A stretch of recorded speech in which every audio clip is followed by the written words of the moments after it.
Good evening, everybody. My name is Helena, as you have heard already, and I'm married to Kevin.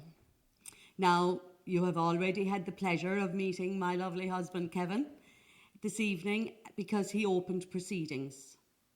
And I have to say, the Alzheimer's Society are a very brave bunch indeed, inviting a husband and wife to speak.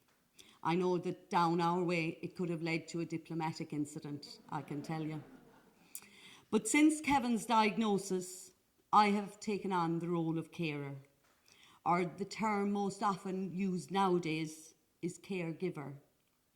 The key is in the name, of course, caregiver, giving care to the patient 24/7. But I am a person first, not simply a caregiver. I am a wife, a mom, a granny, a friend, and it's so important to see the person with dementia first, not just their disease. And it is equally important when it comes to caring to see the person first and not just their caring role. So this evening, I want us to consider who will be the caregiver for the carers, us, the carers. And I want to ask other carers to take on that responsibility and mind yourselves. As a carer, our own health is sometimes in jeopardy. I often think of the advisory we get when on an aeroplane, when they tell me I should put on my own oxygen mask first in order to help others. So on a daily basis, I need to put on my own imaginary mask before I can help Kevin. Although, to be honest, we live in Kanturk, and I have to say we sometimes prefer a cup of coffee or a glass of wine, but it took me a long time to figure that one out. When Kevin was first diagnosed, I was really on a treadmill, going through the motions and just getting through the day. I worked as a complementary therapist for many years, and I spent so much of my working life advising others on how to de-stress and look after themselves. But for a time, I couldn't do it for myself. And I think in Ireland, we are very good martyrs and we feel guilty a lot. I certainly felt guilty if I wasn't doing the caring. I couldn't seem to put my own therapy skills into practice for myself. And I suppose I have learned that it's much more difficult to look inwards than outwards.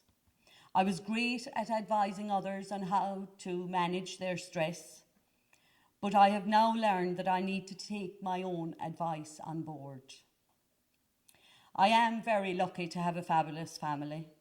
I have 3 children, 3 stepchildren, 4 gorgeous grandchildren. Charlie and Liam live in Australia, and Holly and Vicky live in Ireland.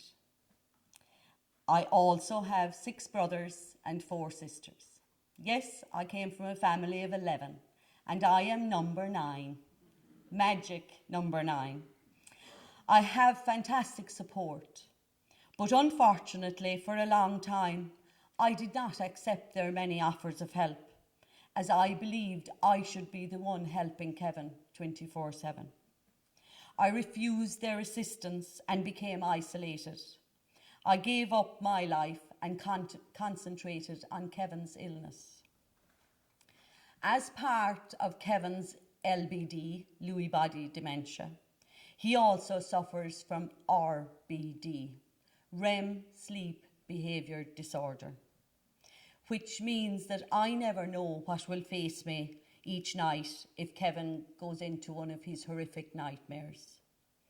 And when he's in these horrific nightmares, he sees me as an intruder in our own home. And he might even see me as a man, mostly as a man that has come into the house. Sometimes these vivid nightmares can carry on into the following day, and they really can seem to be never ending. I was exhausted and realised that in order to help Kevin, I needed a break. It is hard to keep going with little sleep, and martyrdom is not a good long-term plan, so I began to look after myself.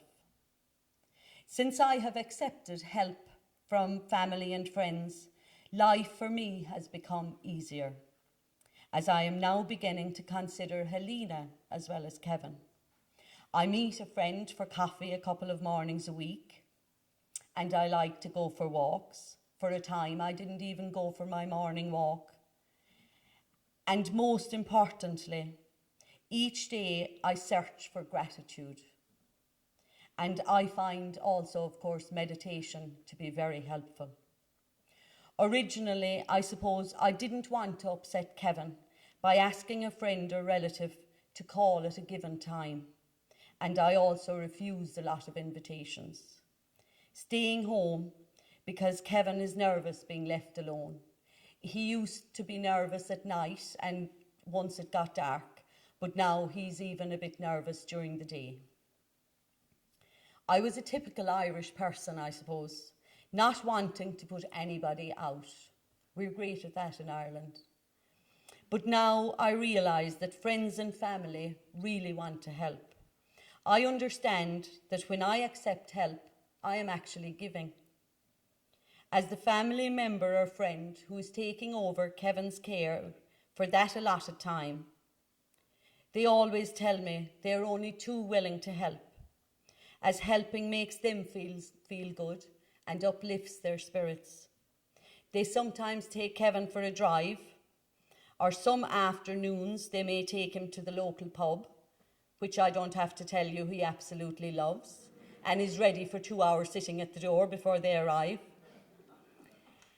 And because Kevin is blessed with a wonderful sense of humour, they really do love his company. I can now see that it ends up as a win-win situation. To the couples in the audience, I ask you down there, would you like to spend all day, every day with your other half? You all saying yes? I won't believe you if you say yes. Because I am a better carer and a nicer wife after my breaks. I come home refreshed and better able to support Kevin. And most importantly, I am me. The start of getting this help was telling people that Kevin had dementia. I am often asked how I'm so open, but Kevin and I have not changed just because he has dementia.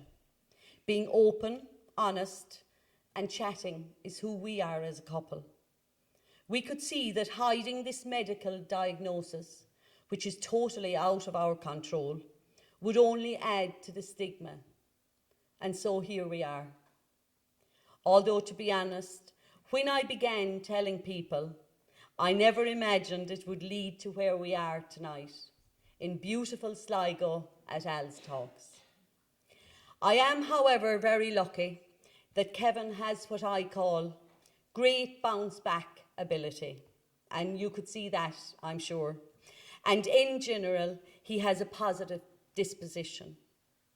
However, as his carer, I can tell you there are still very many dark days and nights, too many to mention.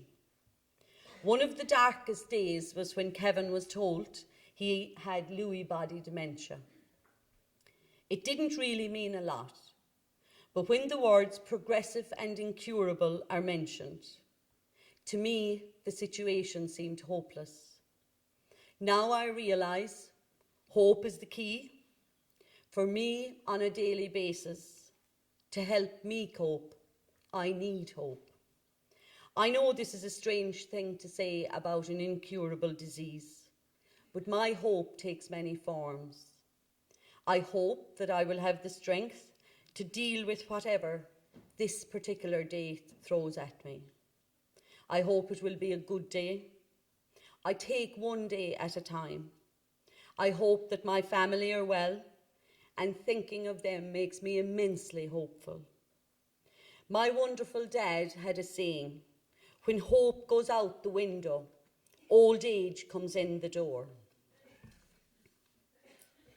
He lived for a long time with a serious illness, but he remained positive throughout. It's not easy, and of course we all have our ups and downs, but I truly believe that being hopeful is the healthiest position to adopt. So come on, carers, let's keep hope alive. Gur Mágaibh.